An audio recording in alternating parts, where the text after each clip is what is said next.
Hey guys, and welcome to Should You Buy It, where all we do is talk a little bit about the game and whether or not we think it's worth the cost.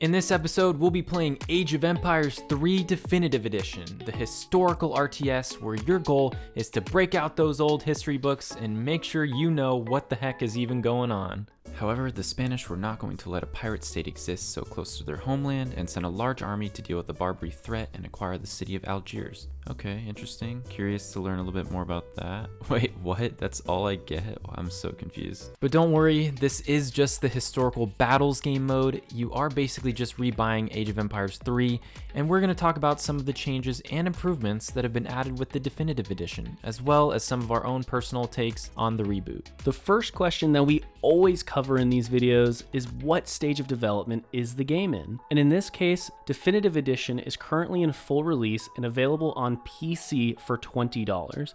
Although you can get it for $15 if you already owned it on Steam. You just have to go and click on this little box right here. So what exactly is the difference between the original game and Definitive Edition? Well, the first main change that Definitive Edition brings to the game is the amazing 4K graphics capabilities. This is probably the main selling point, as you can see by the comparisons. They really did a good job at enhancing the looks of the game and giving it a much more modern feel. This game does actually feel like it was made in the last few years, and it really can compete with some of the newer RTS titles that are coming out today. The next thing they added is enhanced sound effects, as well as an all-new remastered musical soundtrack. This gives the Definitive Edition a more captivating feel and brings back the all-too-familiar Age of Empires nostalgia. I need wood. I need wood. I need wood. I need wood. The game also adds 2 brand new playable nations with the Incas and the Swedes, bringing the new total to 16 playable civilizations. Sadly, there were no new campaigns added for these particular nations, but they still did include each campaign that was available in the original game and its expansions. With Definitive Edition, they have also added 2 new game modes, the first of which is Historical Battles. This game mode allows players to experience specific battles that actually occurred during the Age of Empires era, although the historical mode for us was a bit confusing. This was because it did not do well in explaining what actually was going on and why it was relevant.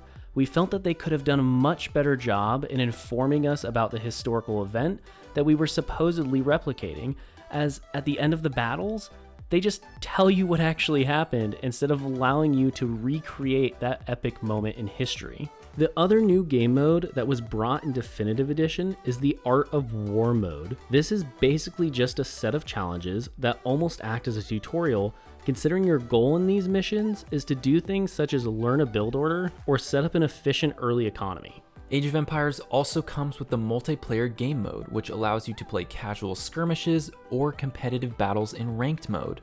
The casual gameplay allows you to create your own lobby and choose your own settings, and even allows you to turn on cheats if you really want to.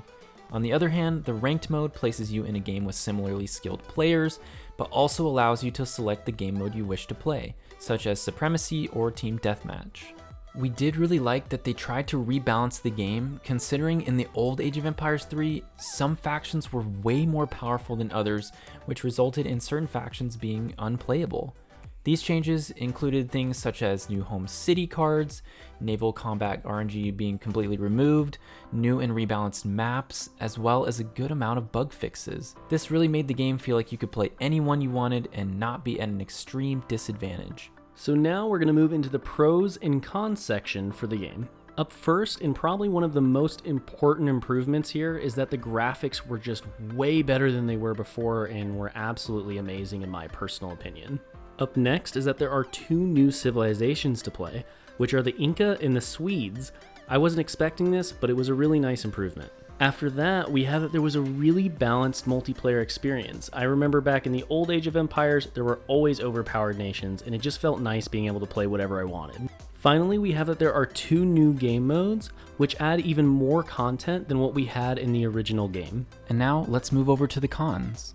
So the biggest con that we had with this game was that there were a few bugs that still needed to be fixed that weren't fixed from the original Age of Empires 3, alongside the fact that there were occasional crashes that we did experience where like half the lobby would get dropped from the game right in the middle of it. Next is the fact that we never really saw any improvements to the AI from Age of Empires 3.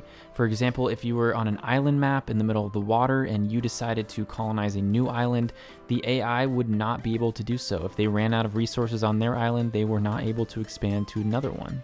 And lastly, and this is more of a personal opinion I feel like, but they completely took out the ability to unlock cards by leveling up your home city. And now leveling up your home city is really only for cosmetic features in the game. So when we rate games, we want to get 1 hour of enjoyment out of every $1 that we spend on the game. And in particular for this game, we would want to get roughly 20 hours of enjoyment out of the $20 that we both spent on the game.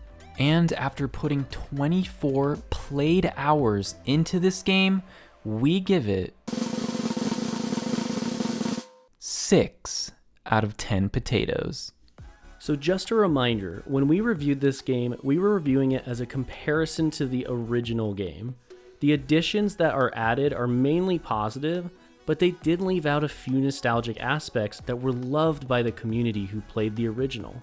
If you're wanting to play Age of Empires with better graphics and a better multiplayer experience, we would recommend picking it up. However, if you are just in it for the nostalgia and the story, this might not be worth the cost. Now, if you want more money-saving content, consider subscribing to our channel, where we release new videos every single week where we spend the money so you don't have to. Make sure you guys smash that like button, and as always, thanks for watching, and we will see you next time.